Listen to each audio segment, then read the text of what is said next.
Imagine walking into a high-stakes dinner party, right? But the guest of honor is literally the creator of the Yeah, universe. no pressure. Right.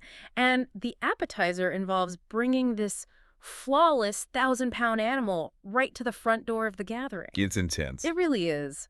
May God bless your day and your week, and welcome to our deep dive.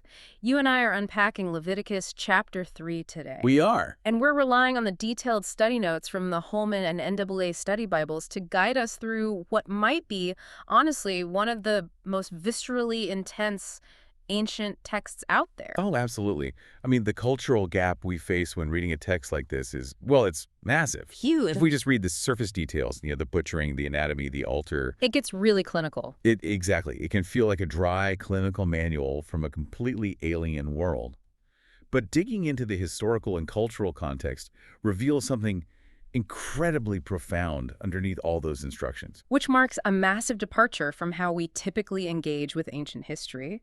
Today, our mission is to completely demystify this ancient ritual known as the peace offering. Or the Thanksgiving sacrifice, yeah. Right. We're going to explore how a practice involving livestock, blood, and a staggering amount of animal fat actually serves as a masterclass on communion. On giving your absolute best. Yes. And on the ancient origins of the shared communal meal. Okay, let's unpack this a bit because it's a lot to wrap our modern heads around. It is. The peace offering is arguably like one of the most misunderstood practices of the ancient Near East. Sure. To really grasp it, we have to visualize the factual groundwork our sources lay out. Yeah. So an ancient worshiper wants to make this offering, right? Right. They bring an animal from their herd, like cattle, or from their flock, so a sheep or a goat. And the text specifies it can be male or female, right? It does, yeah. Yeah. But the absolute non-negotiable rule here is that the animal must be entirely without defect. Which I think what's crucial to remember about that agrarian context is the economic weight of that requirement. Oh, totally. Because bringing a perfect, unblemished animal wasn't like, pulling a few spare dollars out of your wallet. No, not at all. In a subsistence farming culture, a flawless breeding animal represented significant wealth. And future security. Exactly. So right from the start, this is a highly, highly sacrificial act. And the physical geography of the ritual kind of reinforces that intensity, doesn't it? It really does.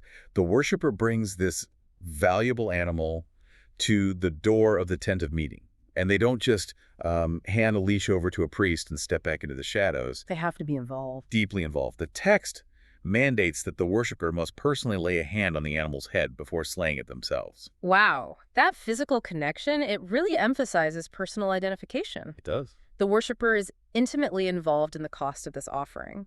And once the animal is slain, Aaron's sons, the priests, step in to sprinkle the blood around the altar. Right around the altar, yeah. But this is where the peace offering diverges wildly from other rituals in Leviticus, like the burnt offering in chapter 1, because the peace offering is fundamentally communal. It is. It's a covenant meal. Yeah. The Holman and NAA notes both emphasize this distinction heavily, like, while a burnt offering is entirely consumed by fire on the altar. Nobody eats that one. Right. But the peace offering is essentially a massive feast. It's actually the only sacrifice in the Levitical system where the participant gets to sit down and eat the meat of the animal they brought. Which brings up a really fascinating logistical question. Okay. If the worshiper is bringing this animal for like a massive, high-stakes community potluck. That's a great way to put it. Right. How do they decide who gets what? Because obviously God isn't physically pulling up a chair to consume calories. Right. God's not sitting at the table. So we are looking at a shared meal between the worshiper, their invited family members, the Levites, the poor of the community, the priests, and God. How does that division actually work in practice? Well, the mechanics of the division are brilliant because they reflect the social and theological fabric of ancient Israel. Okay, break that down for us. So first, the officiating priests receive specific cuts as their designated portion. Like a service fee. Basically, yeah. Later texts specify this is usually the breast and the right thigh. Then, the worshiper and their extended family receive the bulk of the meat to eat in a celebratory feast. Nice. But importantly, they're required to invite the marginalized members of society. Oh. So the poor, the widows, the landless Levites. They all get to partake in whatever is left. Exactly. It's incredibly inclusive. So it's an incredibly inclusive banquet. But before anyone in the community takes a single bite of brisket, the guest of honor's portion has to be handled. Right. God's portion. And the ancient Israelites had a very specific, strictly regulated way of giving God his portion of the meal through the fire on the altar. They did. The text describes God's portion as being burned to create an aroma pleasing to the Lord. But they couldn't just throw any random flank or shoulder onto the fire, could they? No, not at all. Leviticus 3 isolates very specific anatomy that belongs exclusively to the Creator. And looking at the list, the anatomical focus is intense. It really is. The text mandates burning all the fat covering the entrails, all the fat on the entrails, the 2 kidneys and the fat on them near the loins, and the lobe of the liver. And for sheep, there's a very specific addition. Oh, right, the tail. Yeah, the worshiper must cut off the entire fat tail close to the backbone and burn that as well. Which sounds so strange to us today. It does. But the inclusion of the sheep's fat tail is actually a great geographical marker. How so? Well, the dominant breed of sheep in the ancient Middle East was the Awasi sheep, and it stored a massive reserve of fat in its tail to survive harsh, arid conditions. Oh, kind of like a camel's hump. Exactly like that. That tail alone could weigh up to 30 pounds of pure fat. So the central, unavoidable theme of God's portion here is the fat. Okay, here's where it gets really interesting, especially when we contrast it with our 21st century sensibilities. Yeah, for sure. Because we live in a society completely saturated by a diet culture that demonizes fat. Totally. We want lean cuts of meat. Exactly. We trim the fat off our steaks and see it as the unhealthy excess, the part to be discarded. But in this ancient Levitical text, the fat is treated as the absolute VIP portion. Right. It is the most prized possession imaginable. What's fascinating here is how the NAA's study Bible directly addresses that cultural disconnect. Yeah. We really have to strip away our modern dietary lens here. And view it through their eyes. Yeah, through the eyes of an ancient agrarian society facing constant caloric scarcity. In their world, fat did not represent unhealthy excess. It was survival. It was survival. Fat represented strength, robustness, vitality, and luxury. The NAA notes actually use the modern culinary term filet mignon to bridge this gap for us. The filet mignon of the ancient world. Exactly. I love that. That reframes the entire ritual. Because in an environment where every single calorie matters for survival, the fat was the most succulent, flavorful, and undeniably the best part of the animal. Right.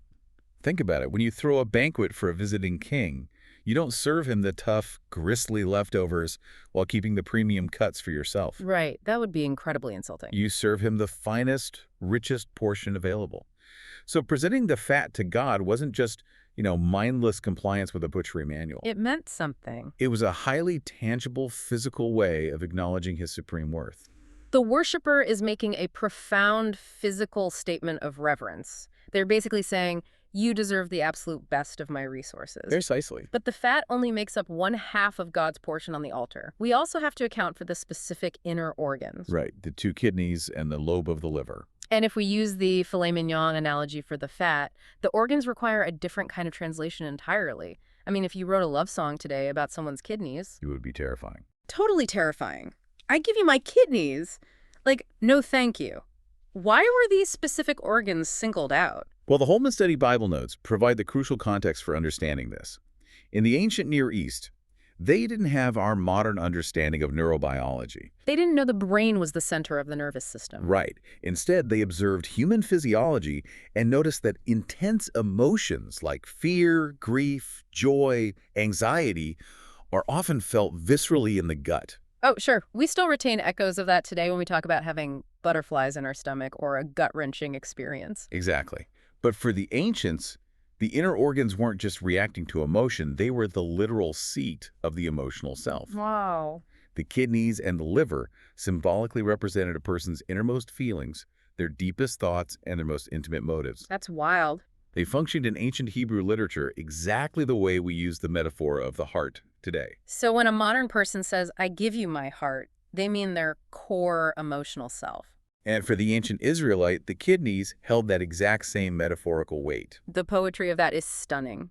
When the worshiper places the fat, the kidneys, and the liver on the altar fire, they are engaging in a deeply layered act of devotion. They really are. The fat represents offering their strength, their wealth, and the very best of their physical resources.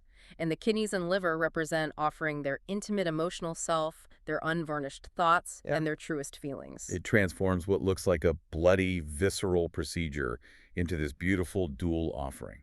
I give you the absolute best of what I have, and I give you the deepest, most vulnerable parts of who I am. That is just incredible. So what does this all mean for the perpetual boundary that Leviticus 3 sets up at the very end of the chapter? Verse 17. Right. We have this beautiful picture of an inclusive community meal where God receives the wealth and the inner self of the worshiper. But verse 17 establishes a stark generational statute. The Israelites must never, ever eat the fat or the blood. Those two elements are permanently off limits. And the distinction between the two forbidden elements is vital here. How so? Well, while the fat and the blood are both reserved for the altar, they are reserved for entirely different theological reasons. Okay, break that down. The fat, as we've established, is reserved as a prerogative of honor. It is the premier portion belonging to the Creator as a sign of respect. Right, the filet mignon. Right. But the blood has a completely different symbolic and functional purpose. Blood represents the literal life force. Right. For the ancient Hebrew mind, the life of the flesh is inextricably bound to the blood. Exactly. And the NUA notes highlight that blood is explicitly reserved for expiation. Expiation, that's a big word. The act of making atonement. Yes. Because blood carries the sacred weight of life, it is the only element that can be used on the altar to cover or make amends for the life of the worshiper. It's a profound recognition of mortality. The animal's life is covering the worshiper's life, which is why the blood is sprinkled around the altar at the very beginning of the ritual. Right. It is the mechanism that actually makes the peace in the peace offering possible. Which is why treating the blood as ordinary food would be a severe violation of that sacred You mechanism. can't just snack on it. No, you cannot casually consume the very thing that secures your peace and atonement. The boundary maintains a necessary reverence. The fat honors God's supreme worth, while the blood respects the immense cost of making peace. And if we connect this to the bigger picture, Yeah, let's do that. the theological ripples of this single chapter in Leviticus are staggering.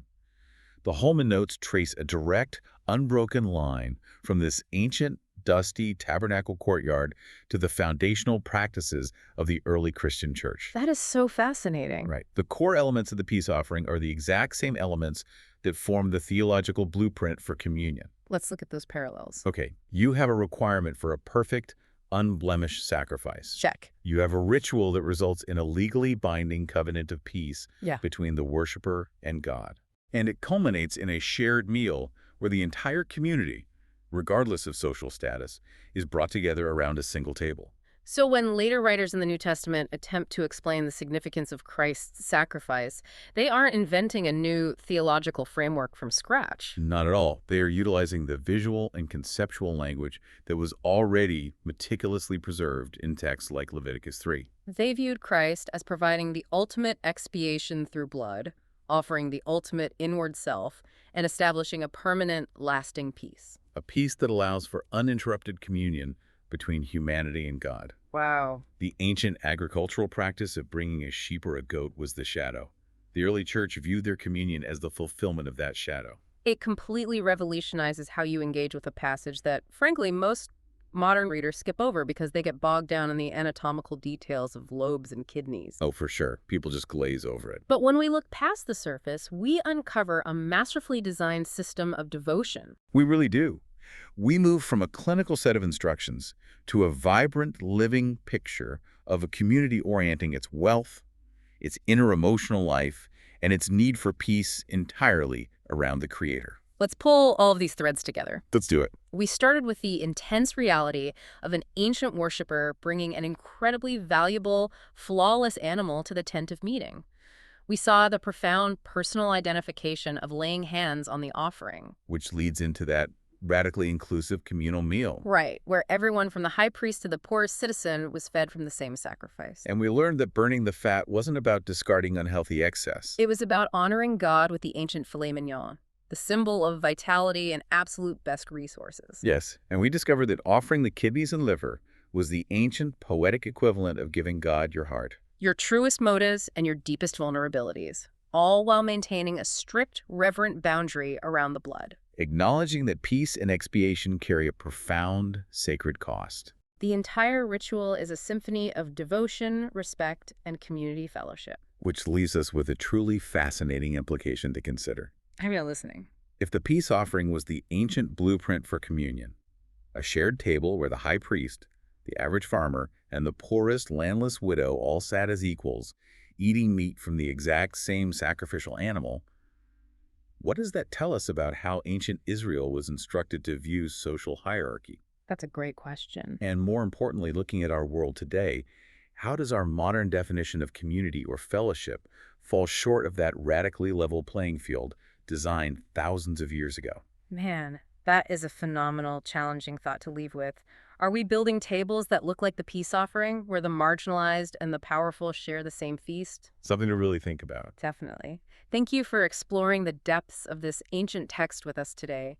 We hope it gives you a completely new perspective on the intricate beauty hidden within Leviticus.